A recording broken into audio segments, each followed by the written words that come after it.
So I guess we're on.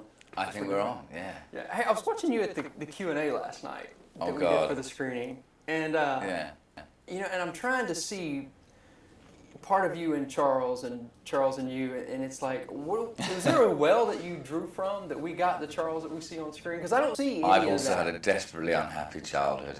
No, not really. I mean, the well I draw upon is, is the novel, and, I suppose I have a slightly crazy imagination, I don't know, but, I've had a much happier life than Charles has had, I think. Right. I think people are immediately like, oh my goodness, he's a bit more jolly. I think people find that a bit kind of weird that I'm not like your character, I don't know. But. Yeah, but I mean, even just the way you carried yourself, maybe it's just the suit, maybe it's the style and the wardrobe. Because that definitely helps, yeah. I mean, it's definitely, when you've got those old collars on, you can't, we're all quite, our posture these days is pretty appalling. Right. So, there's nothing like going to work in white tie and tails because the jacket holds you back and suddenly you're, it does.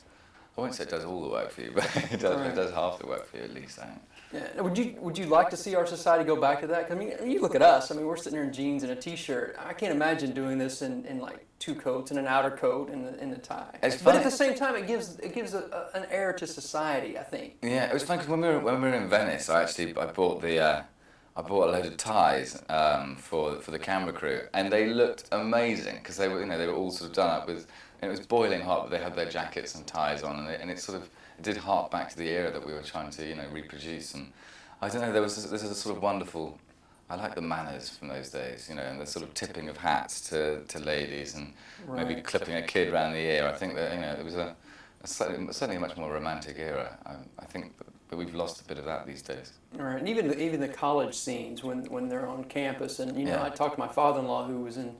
And you look at pictures in the 40s and the 50s of college, and everybody went to football games, and they all wore, at least a coat and a tie and a hat, and it did give something like a little bit of air to it. I think it's nice, these days. I mean, it's not that I think we look great today, but I'm a lot more comfortable. Yeah, but I don't, I quite like being smart and dressed up, and I think the women do as well. So it's sort of like, but I think the more these days, I'm always in t-shirt and jeans, but I like to look good. Right. I think it's a shame we don't do it anymore. Yeah. Well, going back to the character, what do you think it is that keeps making Charles want to revisit Brideshead? What is it about him that keeps drawing? Because he revisits, and he's drawn there. What do you think it is?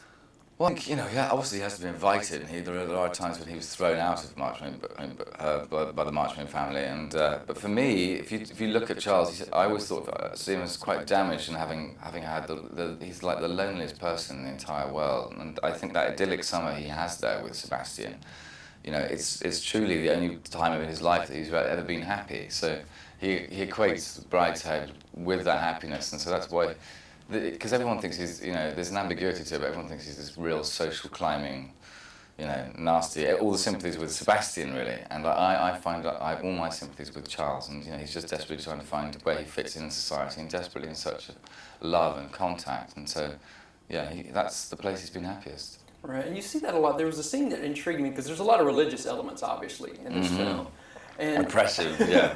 And the scene where he first goes to the chapel with Sebastian, and he's doing the kneeling and stuff, and Sebastian's like, what are you doing? And he's like, I'm just trying to fit in, yeah. Because I think is it at that point maybe that that's slightly layering it on by the writers there a little bit, I think, but right, because because later on they said, are you atheist? And he's like, I guess I am, But I just wonder if at that time if he's still wondering what his religious thoughts are. And he's trying to fit in and maybe think about religion and Catholicism, but then it's all of a sudden it's like... Well, being an aesthete as well, which he is, which may have come from his, slightly unhappy childhood and spending a lot of time on his own, having a wild imagination, and, being drawn to that. A lot of Catholic idolatry and the paintings, they're sort of, you can't acknowledge one without the other, really. So there is a slight, within the book, it's much more, does Charles convert? And I think that conversion is more towards the end, which it does happen. I mean, at the end he says, I said a prayer with newly learned words,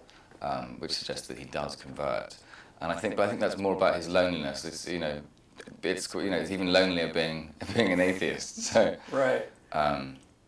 But yeah, you know, it's interesting to what he does think about it, and I think it's more, as I say, religion in this. It's not trying to portray religion in a bad way, but it's you know, Catholicism in England back then, it was a different thing compared to what it was on the continent, which Cara mentions, and I think it's more about bad parenting this film than it is about, you know, the oppression of religion. Still, you see a lot of religion today where people go and they want to try to fit in, but people who are religious sort of push them away, like, well, don't do it like that, or don't, you know, it's almost like a negative thing. Yeah, well, some, you know, in I don't think that he's not trying to make a statement about, you know, the fundamentalist, you know, religions these days. He's just, you know, I think he upheld the integrity of the novel brilliantly, Julia. As I say, it was more just how it is more of its time than it is now. Right. And speaking of that, the relationship with Sebastian, because they did this in 1981, they did the TV series, and of course the book is really old.